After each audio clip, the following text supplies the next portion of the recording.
Welcome to the Cash Flow Project Podcast.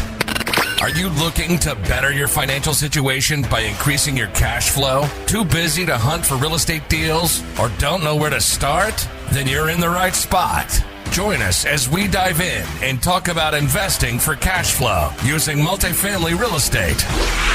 Welcome to the Cash Flow Project. I'm your host, Duke Ong with Tri-City Equity Group. Today we have Damion Lupo on the show. With me is my co-host, Steve Buros. Yeah, hey, Duke. Yeah, you guys are going to enjoy the show today. Super great show. We're interviewing Damion Lupo. He's going to share with us, obviously, some great gems with involving eQRP. So if you've had a retirement account, you've been sitting around, you want to put to better use, he shares with us some great gems with us on how about to go about that. His holistic approach to real estate investing and investing in general, and just kind of life practices. And, hey, even some craziness about, politics and whatnot as well. So I think you're going to really enjoy the show. So make sure you stay tuned and listen to the whole episode. Damion has over 20 years of experience as a professional investor, having built and launched a $20 million business in single-family rentals to recreate that wealth again. He's a serial entrepreneur, having started over 50 companies, and most recently is best known for a retirement tool called the eQRP. Damion, welcome to the show. Hey, it's good to be here. Thanks for having me. So I saw you talk at Dealmaker Live last year in Dallas, and I was inspired by your story. So for those who haven't heard about you, can you give us a little background? I feel like my story is a series of stories. It's like choose your own adventure type of deal. But when I started, it was funny because I was selling insurance and great opportunity there. And then I had a friend of mine come over and go, "Hey man, you want to help me with the deal?" And I said, "How?" And he goes, "I need money." And I said, "I don't have any money. I'm like a two-year-old agent here." And he said, "No, man, I need you to use something." So I used my credit card and bought a house. And I got this bug. I had read recently Donald Trump's book, The Art of the Deal. And I was like, I'm going to make $1 billion. So forget this insurance stuff. So I bought this house with a credit card, cash advance. And then it started and I got all excited thinking I'm going to be a land baron. And it took me about 4 months to where I was 30 days away from bankruptcy. And I realized, wow, my psychology is messed up. I'm not actually taking the action. And when I realized that and I got clear on the numbers, I bought 8 houses the next 30 days. And from there, it just went vertical. And it was because I was my worst enemy and my greatest asset, like most of us. Yeah. So what happened in 2008? So that vertical kept going vertical. And what was also growing was my ego. And so as my ego was growing, I, of course, had to go get Ferraris and all that kind of stuff and live the big, shiny life and got super fat and very unhealthy. And ultimately, the universe said, you're an idiot and you're not doing the right thing. You're focusing on money instead of an actual mission, the wrong M. And so in 2008, I had all these projects all over the country. I was developing condos and multifamily and flipping $4 million houses next to the Bush estate in Maine, like all sorts of stuff. And one day I realized that every assumption I had for all the projects was opposite, meaning everything I was doing, I thought I'd make $1 million in each of these things. I lost $1 million in each of them. So I turned a $20 million portfolio into a negative $5 million net worth, and it took me less than a year. So at that point, it's called reset, timeout box. Wow, that's crazy. So how did you build it back up? Well, first off, let me just tell you, when you lose $20 million, you don't just go, "Oh, okay, cool. Let me go do something and fix it." Most of us do it. There's called stages of grief and something like that. But basically, I went into denial. And I just pretended everything was good. And I used my black card until they turned it off. And I thought, this is cool. I still have my black card. I can still buy a jet until I couldn't buy a toaster. And then I finally, after a couple of years, went out and got some help. And that was one of the biggest things. When I went off a cliff, it was because I stopped listening to people, that my ego was the driver. And I was the smartest guy in the world. It's called SMOP, smartest man on the planet. And I thought I was that guy, 10 feet tall, bulletproof, and brilliant. And I got humbled. And so I reached out and got help and spent 2 years with a guy that was basically a coach / therapist. And we asked really one question. And the question is what it was, still is, what is true? What is true? And I kept peeling back layers to the truth. And ultimately what we got to after a couple of years, he fired me as a client. He says, "You're good. Now go do the work." The question really came down to what is true is that I was a hedonistic jerk. And what is true is that I meant to teach, and I meant to teach what I'm doing and live in that integrity, not just teach what I learned from some book, but actually go do things and then share the scar tissue. And so the mission shifted from me consuming to me contributing. And now there's a mission to break 1 million people's financial shackles and help people learn how to fish with their money versus handing people like what we're doing now in America. Let's just hand everybody money and keep handing them more money. And that way it'll solve the problem. But the work that we do with the retirement accounts and the financial mastery teaching is all about teaching people how to fish and giving them the tools and the power so that they're not relying on other people. Yeah, it's an amazing mission. So let's go into that retirement account stuff. So what is the eQRP? So the eQRP is an enhanced qualified retirement plan. It's a unique thing it's one of a kind. There's a lot of knockoffs and copycats and different people that have different things, and they'd like to be the eQRP because let's be honest, everybody knows what a Ferrari is. But when a Ford Taurus says, "Oh, I'm the same thing," and that's what people are doing, it's really fascinating. I'm like, okay, it's a Taurus, it's a car, but it's not a Ferrari. So what the eQRP is, it's truly the Ferrari of 401ks. It's a retirement account that you can have your retirement money, whether it's IRA money or 401k money. You can get it into this account and you can use it to buy real estate, buy all sorts of things, gold. And it doesn't matter whether you're by yourself or whether you have employees. It really gives you control no matter what your situation is. And quite frankly, everybody can do it if they want to. It's not about whether they're qualified because there are qualifications that everybody can meet. It's a question of choice. Do you want to be in control? And quite honestly, the other one is, are you responsible? Because if you're reckless, this is not for you. It's dangerous. It's like a Ferrari with no training. You're going to crash into something. Like that is a bad idea. So this is meant for people that want to own their life, have a life by design, and not just some default thing where they wake up and after a lifetime of smoking opium, maybe they have some money. Like that is not what this is. So how does it differ from self-directed IRAs? So basically, when you have an IRA, there's a custodian. So that's the first difference. With an eQRP, you're the trustee. Same general thing. It's whoever's overseeing the money and the assets. So you're in control. You have a checkbook. If you want to do a deal, you don't have to wait 3 weeks for somebody's permission or blessing. You literally just write a check. Second thing that's really, really important is that with an IRA, if you invest in real estate, there's something called a UBIT tax, meaning if you invest in like a multifamily, like an apartment or something, you could pay up to 37% tax. And unfortunately, a lot of IRA custodians don't really hammer that home. And the best part is with an eQRP, you're exempt. So you can invest in things with debt. It's because of the debt. Real estate has debt, and it's a great thing. That debt actually kicks your butt if you use an IRA. So it's really different that you're able to invest with leverage with that debt and then keep all your returns. And it's really cool too, because you can start moving money inside an eQRP between from deferred to Roth. And there are strategies to not pay taxes ever, not during conversion, not during the money being contributed. When you pull it out, I mean, it is the most powerful thing. That's why we call it the Ferrari, because it is fast, it is shiny, it'll do what you want it to do, and you better hold on because this thing will take you anywhere you want to go. Yeah, it sounds amazing. So why haven't other people heard about this, or why isn't it more mainstream? So one of the things that I always ask somebody if they say, well, what's really going on? Like we see a lot of weird news, we see fake news, we see whatever news. And the question always is, where's the money flowing? Like, how is the money flowing? And it's the same thing here. Where's the money flowing? To Wall Street and to custodians. Custodians of IRAs have about $10 trillion under their roof. So why would they tell you about something where you got to control all your stuff and you didn't have to pay them $50 every time a check came in?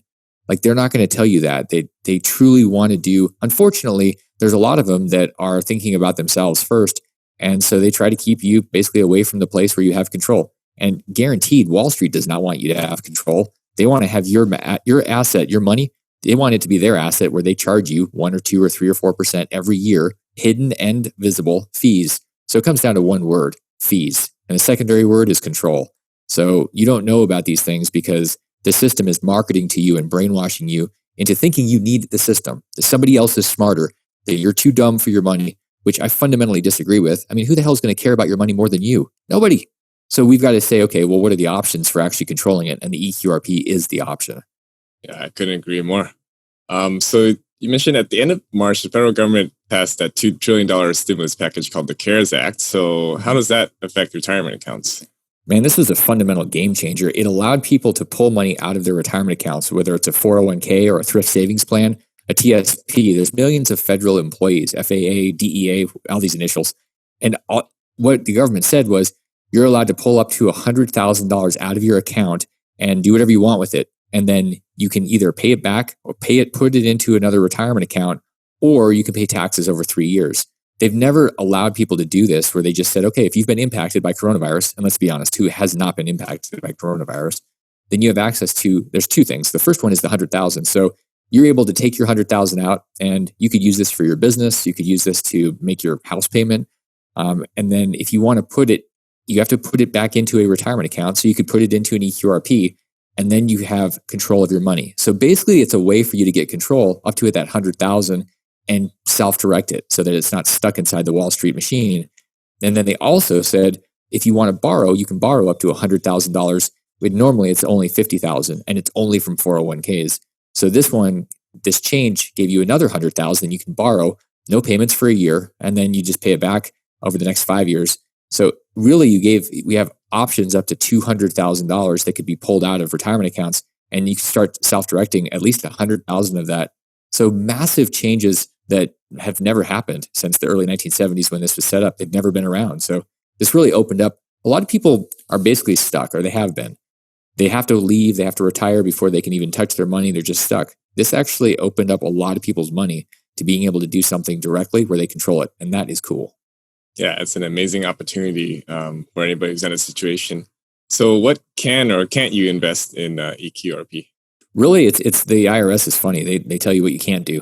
They say, okay, you can't invest your retirement amount money in your kid's deal or your parents' deal or your own deal that you're going to go out. Like you couldn't go and invest it in a house that you were either going to live in as your vacation property or a house that you were going to go out and start doing work to, like you physically.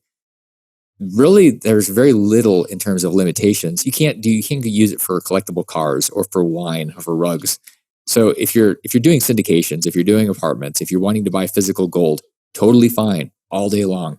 It's really it's called self-dealing, or there are control issues. It's meant to be a passive investment, just like most people are by default in mutual funds, very passive. You can't do anything. There's no control. So to the extent that you can do something like that with real estate, that's what it's meant to do. Really wide open. I mean, if you want to buy coffee farms in Panama or cacao in Belize, or you want to loan it out to somebody for their deal, you could be the bank. Like it's almost unlimited. So why should an investor use an eQRP versus directly investing in the assets themselves? It's a great question. And one of the things that we love about real estate, for example, is depreciation. We get these great tax benefits, and those are cool as long as you get to keep them. So one of the things about syndications is you get these benefits, but then they go away in most syndications when the property gets sold. So what people don't realize is, hey, I'm going to make this money. Let's say you put 50,000 into a deal and it turns into 100 in 5 years. Cool. No income tax for the 5 years. That's great. But what happens at the end of the 5 years? Usually there's a big event called a tax bill. And the reason that you want to use your retirement account for syndications as a great example, because that's what a lot of people are doing, is because that money is not going to get taxed when the deal ends. So especially if you use a Roth version of the eQRP, your money just keeps growing and there's never any tax. There's never any UBIT tax like an IRA. And it's a big difference. Now, here's the other thing. If you're going to invest in a piece of property that you're going to hold for the next 20 or 30 years, unless it's a Roth eQRP, it's really a good idea to generally keep that personally and not use a retirement account, because you want to take advantage of the depreciation. But keep in mind, depreciation rules are going to change. They're sunsetting in 2024 and 25. So we don't know where those are going to go. And so we have to be mindful. And this is where the strategy comes into play with your team. Great tax strategists, not just somebody that files your taxes, but somebody that can think through these things, because sometimes it makes sense to put real estate into a retirement account, and sometimes it makes no damn sense to do it. So you really have to make sure that you're asking, okay, what makes the most sense? And then do that. It's not like one size fits all. Yeah. So what are the biggest mistakes that you see investors making as it relates to retirement accounts? Biggest mistakes I think people make is they start self-dealing. They start taking the money and doing things, and they're not quite sure. So one of the things that we do, our firm is a concierge service. We basically are there through the compliance for any deal and every deal. And unfortunately, a lot of very smart people decide that they can do everything on their own. It's one of the values of being kind of dumb. Like I'm a high school graduate. I just study more than most people on the planet. And so that's good and bad. The bad part is I think I'm pretty smart. The good news is I know I'm dumb enough in most places to have really, really smart people. And so what I see people doing is getting into trouble by trying to think that they can read or understand the entire tax code and do it on their own. This investing in business is a team sport. And I mean, the smartest people say that. That is not me making that up. That is just, it's having the right people with you. Most people are they're getting into trouble because they're being too creative without asking, is this okay? And I love creativity. I love creative finance, creative real estate. What I don't like is looking over my shoulder because I'm doing something that is gray that the IRS is going to thump me for. So that's where people get into trouble. The other one is they find the cheapest route. It's like going and shopping for advisors using Walmart strategies. Like in finance and advisors, mentors, CPAs, attorneys, setting up retirement plans, you do not want the cheapest app or the free thing or whatever. You want people that are competent, and you're going to get what you pay for. So it's really important to make sure that you're doing things intelligently, getting the best you can possibly find. No, absolutely.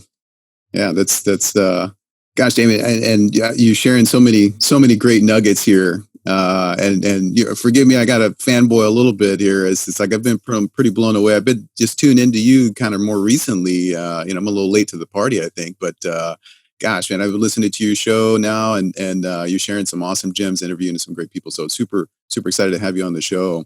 Now, I wanted to circle back to just something you're just kind of talking about there, about involving teams and not going it alone. You've obviously experienced some losses, along the way, taking some bumps and some bruises. I know you mentioned about, sharing the scar tissue, and you're a super quotable guy too, by the way. Just, That's funny. I love your hopium. I love your hopium. But can you share a little bit more about having kind of the right team in place, and how that can really affect your your business, and kind of just I think really your life. It's something that I have people when I first started 20 plus years ago. I remember being the crazy person that people were looking at like, you're an idiot. Why don't you go back to college? Why don't you do this? Why don't you fit into the mold?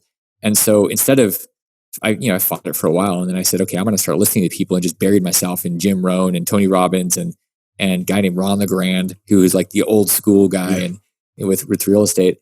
And so I started building a team. It was like a virtual team with my cassette player, which is funny to say, but now I can't actually use those cassettes. Like, I don't know what to do with them.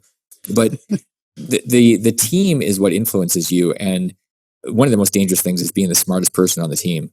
If you're the smartest person, like I have some things I'm really good at, but one of the things I remember Robert Kiyosaki telling me years ago was how valuable it was. He said it in his books, and he said it when we were teaching together, that it's better to be on the couch and basically have people that are smarter than you. And your job is to be more of a generalist and to direct traffic where you have people that can execute.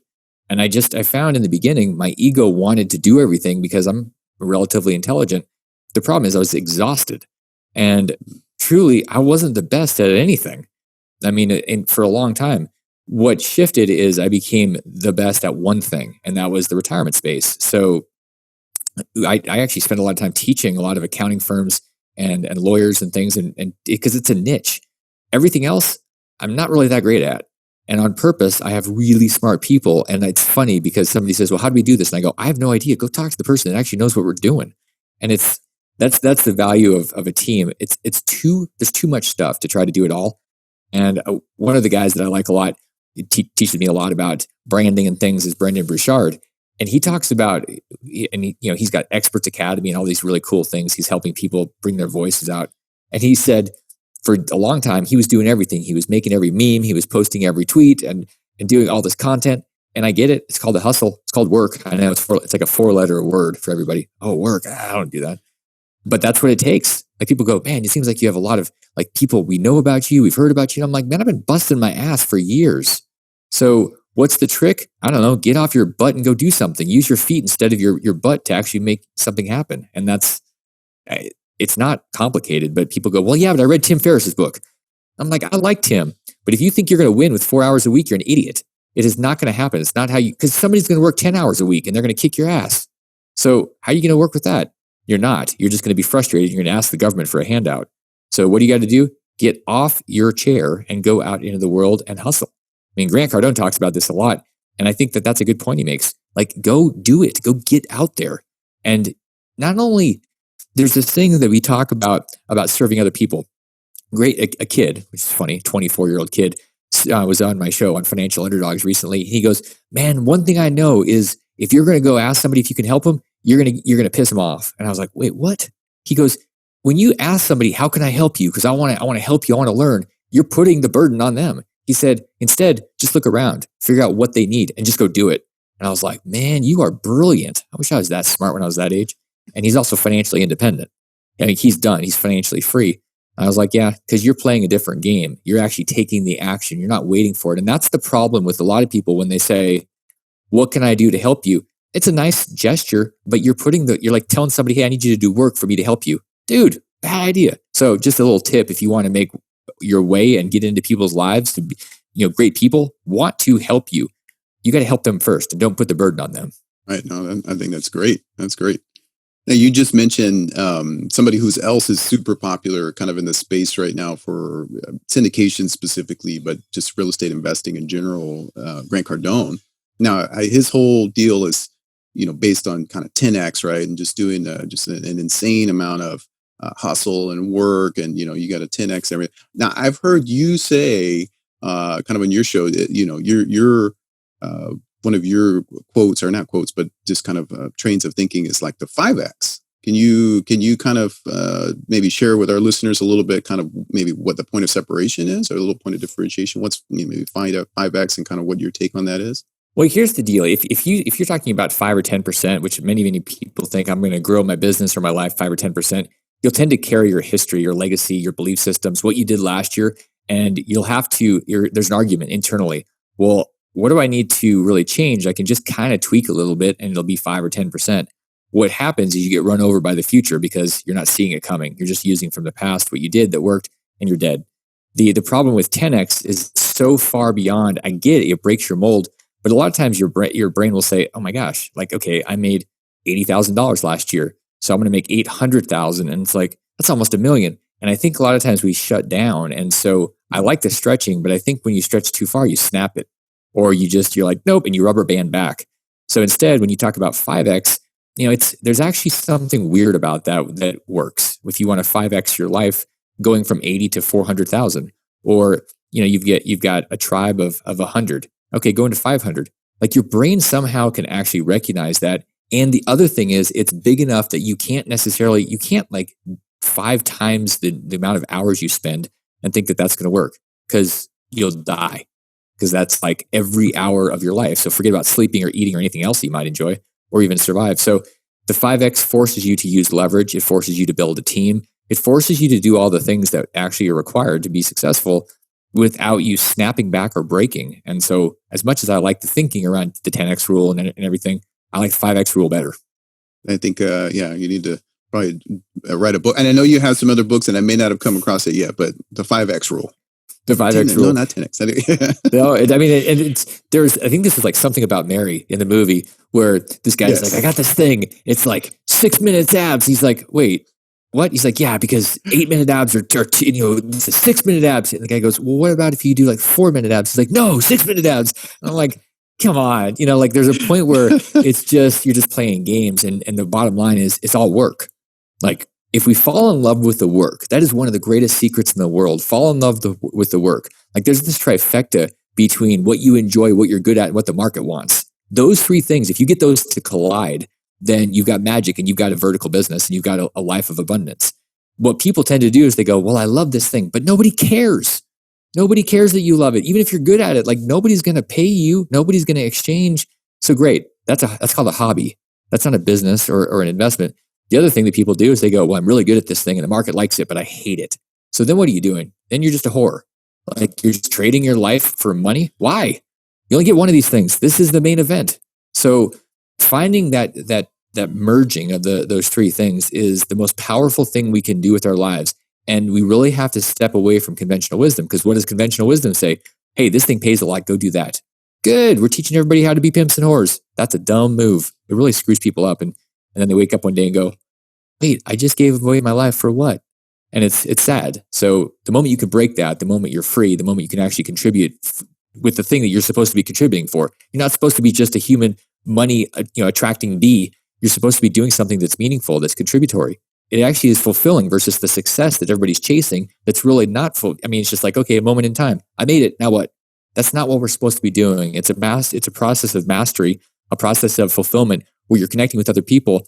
And at the end of your life, you go, wow, not, oh, shoot, man, I missed it. There's all these things I wanted to do. I didn't do anything because I was chasing money. Right now, if it's not the last day of your life, you still have a choice. Yeah, no, I love that. I love your entire view on kind of success and significance as well, because I feel like that's kind of at the root of what you're doing, teaching the people to fish, right? Not just handing them just really giving them the handout, right? It's like, no, we've got to give you some skills here. It goes beyond just kind of the traditional, and you need to learn that, right? So I love that. I love that. The government is really good at giving people fish. That is not my thing. I hate that strategy. All we're doing is teaching people to be weak, and then people rely on that. And then what happens? We don't tap into anybody's skills or their passion or their potential. And wasted potential to me is the greatest sin ever. And what we're doing is we're teaching people to waste their potential. We're teaching people to be weak.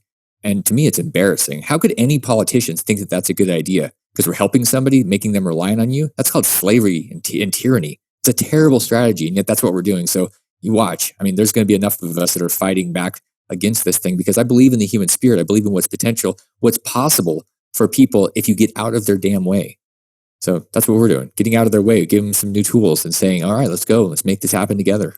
Yeah, no, that's awesome. And I mean, I could talk to you for hours about this kind of stuff, and I can feel we're pretty like-minded on that. Like the element of control versus, which is what they're doing with the kind of handout, versus actually empowering the people, actually serving the people. So no, that's awesome. Now I wanted to circle back to something. Obviously, your specialty was with the retirement program, with the eQRP. That you mentioned earlier too, and this actually caught my ear. Having being a parent myself, and just kind of having a mind for future generations. You mentioned about how this specific tool, the eQRP, can set it up so that you don't have to pay taxes, not just a deferred account pay for me and my generation, but there's maybe some potential there for benefit to my daughters, or future generations to come. Can you maybe dive a little bit more into specific, just kind of some mechanics of how that works or what that looks like? Yeah, absolutely. The retirement system, if you use it correctly, is great. If you use it wrong, you just end up pushing yourself into a higher tax bracket, which is one of the dumbest things ever. Because the way most people use it is they put money in, they get a tax break today, and then when they pull their money out, it's all ordinary income. So unless you plan to be broke when you retire, which is what they tell you, hey, don't worry, this is good because your tax bracket will be lower. And I go, you're an idiot for giving the advice. You're telling people to be poor. Stupid. So let's assume that you're going to be in a high tax bracket because you're going to be having a lot of money in there. Then you're going to be taxed at the highest rate because it's ordinary income. Okay, that's the bad part. What you can do instead is you say, okay, well, I'm going to have this retirement account and I'm going to convert the money to Roth, which is after-tax money. And there's a way to convert it where you're actually using depreciation to offset the actual conversion. So basically no taxes today. Now it's after-tax money. And when it's after-tax money, it's considered Roth basis. What that means is you could take that money out anytime you wanted. You also can keep growing it. And then you can take out all of it, including all the gains, when you're 59 and a half. You can also bequeath this to your heirs. So, 60, 70, 80, 90 years old, somebody else inherits it and they have a Roth account. Now, if you've set your kids up and they're intelligent and they're not reckless like I was, circa 2005 buying a Ferrari, if you've got kids that are responsible, now they have an asset and they're not paying taxes. They're growing it, they're spending it, no taxes. The average person gives away 70% of their money through taxes in their lifetime. Why in the hell would you do that? It's because you don't know better. You don't know there's another option. So setting yourself up to not pay taxes is very patriotic. And that's because the tax code is set up, and Tom Wheelwright talks about this. He's like, look, it's a bunch of incentives. You do what the government wants you to do and you don't pay taxes. When Hillary and Trump were yelling at each other, 2016, Hillary said, Donald Trump doesn't want to release his taxes because he doesn't pay taxes. And he goes, that makes me smart. And I remember laughing and I go, well, I mean, the tax code is set up, and what's it set up for? Businesses to hire people to build things. Because why? The government's incompetent in doing those things, and it wants people to go out there and do them. So not paying taxes is because you're doing what the government wants you to do. When people say, oh, you're not paying enough taxes, I go, people that pay tons of taxes are not doing what the government needs. They're not doing what society necessarily needs. They're doing something that makes them feel good. Okay, fine. Well, you know what? You're going to get taxed. So there's a way to do this with the Roth accounts to where you literally could not pay taxes for 50, 60, 70 years. It's a pretty cool tool. That's awesome. Yeah, it's not what you make, but it's what you keep, right? I'll tell you what, making a bunch of money isn't that hard. I mean, you can go do it. The question is, can you keep it? And one thing most people don't realize is that investing and keeping money and maintaining it and growing it, way different skill sets. Risk tolerances are way different. When you're an entrepreneur versus a professional investor, it's different because as an entrepreneur, you're like, oh, I'm putting it all on red, all on black. Like, here I go. And I lose it. Oh, okay. When you're an investor, you start thinking about diversification. You think about protecting things. It's shielding. It's growth. You're not going, okay, I want 1,000% growth. One of the most idiotic things I ever heard was a girl that I knew for years. And she said, I've got a plan. I'm going to trade currencies, I think. And I've got 30,000. I'm going to turn it into 30 million. And I'm going to do it this year. And I said, you're literally going to turn yourself into the best trader of all time. You're better than George Soros and Jim Rogers and everybody else. And that was her plan. And I go, you're an idiot. You're thinking like an entrepreneur, and it's a different skill set as an investor. And people think that they can do that because they found a system. Like, dude, your system isn't that good. Trust me, there's AI that's better. It's going to kick your butt all over Wall Street. Like, come on. I couldn't agree more. So I guess let's transition to our fire round. So what is the best business book that you recommend? I love the book Principles. It's in terms of business. I think everybody has to start with their principles. Whenever I start a company, and I've had 50 plus companies, I sit there now. I didn't do this in the beginning, but I do now. I'll sit down, usually offsite somewhere that's not where I live, not where I normally work.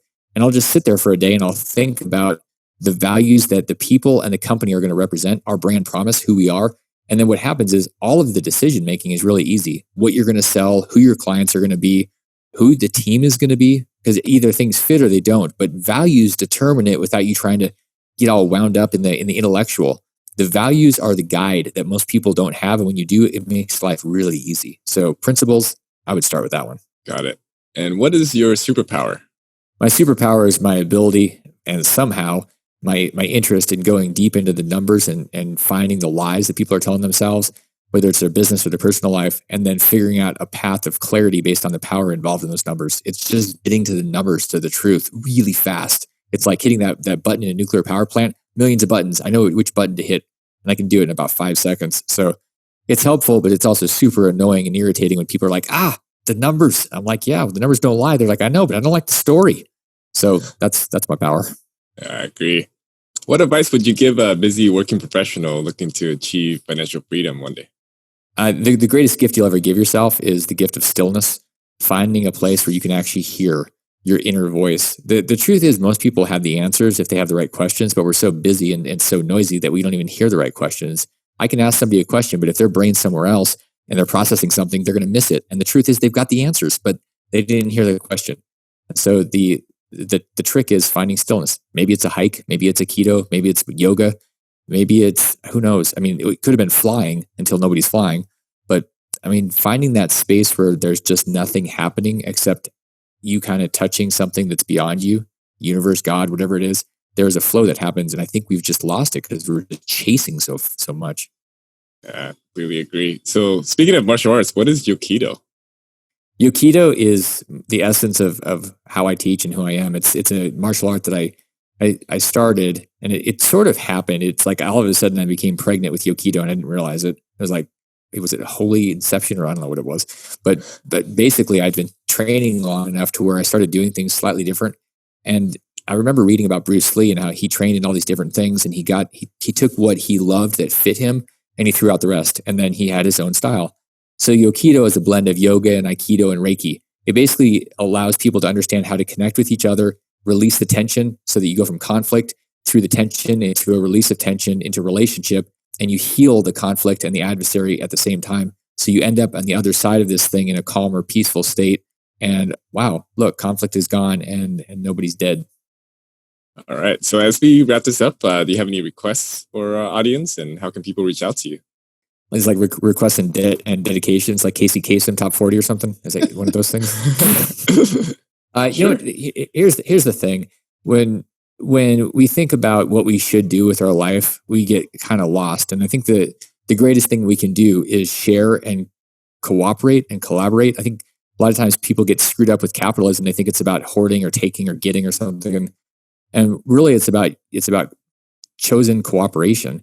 And one of the things that we can do is share information and share love. You think about love, when you love somebody, it doesn't take away love from you. It actually just adds on. And it's like information. When we share information with other people, it doesn't mean we have less information. It means more people have more pie. It's like this exponential growing thing.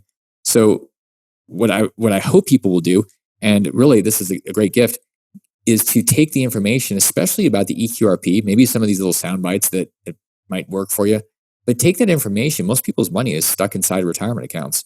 And whether it's yours or somebody you know, get the information about the eQRP and share it, learn about it. And then when you learn about it, do something with it if it actually impacts you, because knowledge isn't power, applied knowledge. So it might be your application, it might be somebody else's. And get a copy of my book and actually just start off with a report that I wrote, which is like a summation, because I know nobody reads anything, hardly. But if you want to read something, it'll take you 10 minutes. And just download the report. You just text the word eQRP to 72,000 and you'll get the report. And then you can check it out. If you want the book, just text me back and say, hey, can you send it to me? And I'll FedEx you my book. And then you can share this report with other people so that you're helping other people's shackles break. You'll be part of the solution versus part of the entitlement-minded whiners, moaners that seem to be out there. Let's break that chain. Let's break the chains together. Just eQRP to 72,000, and that's what we start with. All right. You've been so generous with your time, and it's been a true honor to have you on the show. Thank you very much for having me. I appreciate it. Wow, what an amazing show. Oh, my goodness. That was such a great show, great interview with Damion Lupo today. Who talks about eQRP and how that's an awesome tax strategy that doesn't get a lot of publicity and not a lot of people are aware of. Something different than the traditional 401k, something that gives you actual control to take advantage of your retirement accounts, that you can actually go in and invest in the things that you're choosing to, whether it be funding deals, real estate syndications, pretty much without the limitations of the traditional retirement accounts. And it's something that can be actually passed along down to generations. Awesome episode.